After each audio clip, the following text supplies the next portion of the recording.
ज्योति मल्होत्रा, वो नाम जो जेहन में आते ही जासूस शब्द को जिंदा कर देता है। यूट्यूबर ज्योति मल्होत्रा की असली पहचान जब सामने आई तो पूरे देश को झटका लगा। जो लड़की कैमरे के सामने मुस्कुराते हुए फैक्ट्स और खबरें सुनाया करती थी, उसके पीछे एक ऐसा चेहरा छिपा था जिसे देखकर हर कोई दंग रह गया। पुलिस की जांच में खुलासा हुआ कि ज्योति कोई मामूली यूट्यूबर नहीं बल्कि एक ट्रेन की गई जासूस थी और उसका टारगेट था देश का सबसे बड़ा नाम, प्रधानमंत्री नरेंद्र मोदी। वो हर कदम सोच समझकर बढ़ा रही थी, सोशल मीडिया के जरिए लोगों का भरोसा जीत रही थी और अंदर ही अंदर एक साजिश को अंजाम देने की तैयारी में थी। लेकिन जब प्लान अपने आखिरी मोड़ पर था, तभी पुलिस ने ऐसा जाल बिछाया कि उसका सारा खेल उजागर हो गया। ये कोई फिल्मी कहानी नहीं बल्कि एक सच्चाई है जिसने देश की सुरक्षा एजेंसियों तक को हिलाकर रख दिया है।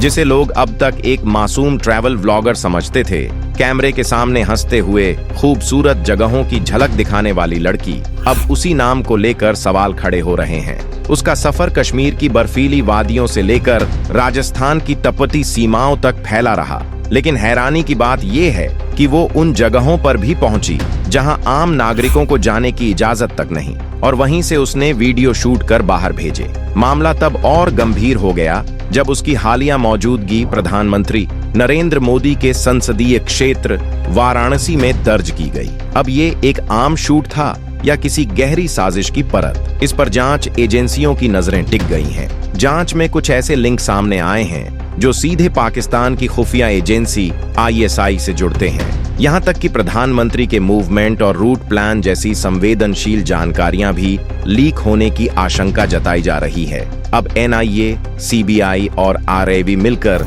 इस पूरे मामले की तह तक पहुंचने की कोशिश में जुट चुकी हैं। अब सवाल उठ रहा है, क्या ज्योति मल्होत्रा अकेले काम कर रही थी या इसके पीछे एक संगठित नेटवर्क है जो हमारी सुरक्षा व्यवस्था को अंदर से चैलेंज कर रहा है? हरियाणा पुलिस के हाथ जब वो लगी तो मामला बस एक रूटीन जांच की तरह लग रहा था, लेकिन जैसे जैसे पूछताछ बढ़ी वैसे वैसे परत दर परत राज खुलते चले गए। सबसे बड़ा खतरा यही है, जब दुश्मन सीमा पर हो तो हम तैयार होते हैं, लेकिन जब वही दुश्मन कैमरा और ट्रैवल ब्लॉग की आड़ में हमारे बीच मौजूद हो तब असली खतरे की पहचान करना सबसे मुश्किल हो जाता है। और इस बार निशाने पर था देश का सबसे बड़ा नेतृत्व, भारत के प्रधानमंत्री। हालांकि ये भी जरूरी है कि हम तथ्यों को अफवाहों से अलग समझें। अभी तक जो जानकारी सामने आई है वो ज्यादातर सोशल मीडिया और कुछ वेबसाइट्स की रिपोर्टिंग पर आधारित है।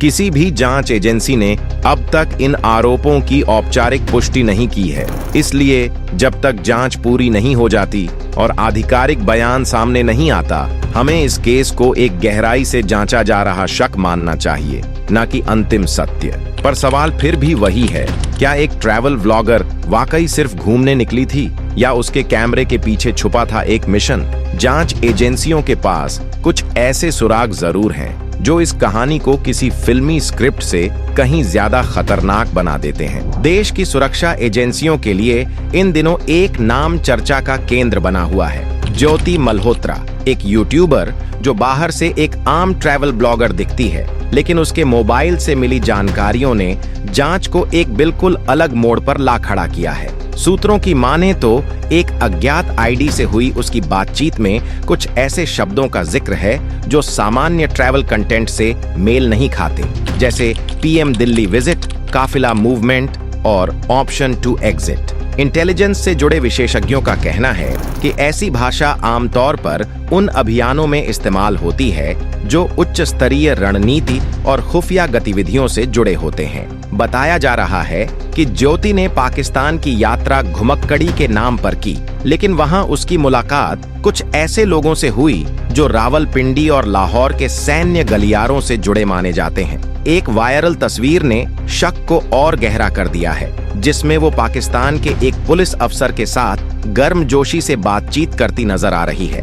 जांच अधिकारियों को सबसे ज्यादा हैरानी तब हुई जब पाकिस्तान से लौटने के बाद उसने भारत के कई संवेदनशील बॉर्डर इलाकों में वीडियो शूट किए और उन्हें सार्वजनिक प्लेटफॉर्म्स पर अपलोड भी कर दिया। ये वीडियो सिर्फ सीनिक व्यूज नहीं थे, इनमें लोकेशन, बैकग्राउंड साउंड और विजुअल एलिमेंट्स के जरिए कई अहम सुराग खुल सकते थे। एक खास वीडियो में बार बार एक शब्द का इस्तेमाल हुआ, बकरी। अब ये साधारण शब्द क्यों बार बार आया और क्या ये किसी कोड का हिस्सा था, इस पर भी एजेंसियां गंभीरता से जांच कर रही हैं। बकरी जब एक मासूम शब्द निकला, खुफिया कोड। जांच के दौरान जो खुलासे हुए उन्होंने सबको चौंका दिया। जिस शब्द को अब तक सिर्फ आम बोलचाल का हिस्सा समझा जाता था, बकरी, असल में वह एक खुफिया कोड वर्ड था। सूत्रों के मुताबिक इसका इस्तेमाल एक खास टारगेट की वीडियो रिकॉर्डिंग को पहचानने और उसे दुश्मन तक पहुंचाने के लिए किया गया था। फंडिंग की रहस्यमयी डोर, हवाला से जुड़ा ISI कनेक्शन। जांच जब सतह से नीचे गई तो एक ऐसा सिरा हाथ लगा जिसने पूरे मामले की दिशा ही बदल दी। हवाला नेटवर्क का। ज्योति मल्होत्रा को मिलने वाली फंडिंग पर नजर डालते ही जांच एजेंसियों ने गौर किया कि उसके अकाउंट्स में कोई डिजिटल ट्रांजैक्शन दर्ज ही नहीं था। सारे भुगतान नकद में होते थे और वो भी लोकल एजेंट्स के जरिए, जिनका कोई क्लियर ट्रेस नहीं मिलता। इन्हीं एजेंट्स में एक नाम लगातार उभर रहा है, दानिश। बताया जा रहा है कि ये शख्स दिल्ली NCR में लंबे वक्त से एक्टिव है और खुफिया निगरानी में है। जांच से जुड़ी अंदरूनी जानकारी के मुताबिक यही वही आदमी था जिसने ज्योति को ट्रेनिंग दी, उसे पाकिस्तान में कुछ स्पेशल कॉन्टैक्ट्स से मिलवाया और फिर एक मिशन पर भारत वापस भेजा। उसके फोन में दानिश को झट रंधावा नाम से सेव किया गया था, जो एक फर्जी पहचान साबित हुई। एन्क्रिप्शन और टॉर नेटवर्क का इस्तेमाल, डिजिटल पर्दे के पीछे की चालें सूत्र बताते हैं कि ज्योति ने जो सूचनाएं बाहर भेजी वो सिर्फ वीडियो या तस्वीरें नहीं थीं, उसमें शामिल थे बॉर्डर एरिया के खास फुटेज, सैन्य गतिविधियों की रेकी और कुछ बेहद संवेदनशील मैप्स। इन जानकारियों को इंस्टाग्राम या टेलीग्राम जैसे सोशल मीडिया प्लेटफॉर्म्स के जरिए नहीं, बल्कि एनक्रिप्टेड ब्राउजिंग नेटवर्क यानी टॉर ब्राउजर के जरिए ट्रांसफर किया गया। ये ऑपरेशन कोई इम्प्रोवाइज्ड एक्ट नहीं था, बल्कि एक बहुत ही संगठित और प्रोफेशनल स्तर पर संचालित मिशन का हिस्सा लगता है। वाराणसी बस एक धार्मिक पड़ाव या मिशन का असली ग्राउंड। मामले की गंभीरता उस वक्त और बढ़ गई जब सामने आया कि ज्योति ने हाल ही में प्रधानमंत्री नरेंद्र मोदी के निर्वाचन क्षेत्र वाराणसी का दौरा किया था। शुरुआत में लगा कि ये यात्रा सिर्फ एक श्रद्धालु की आस्था से जुड़ी हो सकती है, लेकिन CCTV फुटेज और टेक्निकल एनालिसिस ने दूसरी ही कहानी पेश की। जांच में पाया गया कि ज्योति ने वाराणसी के एक बेहद संवेदनशील इलाके में 7 घंटे से भी ज्यादा वक्त बिताया, वो भी उस जगह के आसपास जहां हाल ही में प्रधानमंत्री के कार्यक्रम आयोजित हुए थे। खास बात ये थी कि वो लगातार वीडियो शूट कर रही थी, लेकिन बाद में वो क्लिप्स न तो YouTube पर दिखी न ही Instagram पर। उन फुटेज को उसके लैपटॉप की एक एनक्रिप्टेड फोल्डर में सेव किया गया था, एक ऐसी ड्राइव में जिसे सामान्य यूजर्स एक्सेस नहीं कर सकते। क्या ये एक ट्रैवल वीडियो था या कुछ और, कि वाराणसी की वो टूरिस्ट ट्रिप एक छुपे हुए मकसद के साथ जुड़ी हुई थी? तो फिलहाल जांच एजेंसियों के सामने यही बातें आई हैं। हम इन दावों की पुष्टि नहीं करते, लेकिन रिपोर्ट्स के मुताबिक मामला गंभीर होता जा रहा है। आप क्या सोचते हैं? क्या ये सिर्फ एक ट्रैवल व्लॉगर का मामला है या कुछ और? कमेंट में अपनी राय जरूर दें। वीडियो पसंद आया हो तो लाइक करें, शेयर करें और चैनल को सब्सक्राइब करना न भूलें।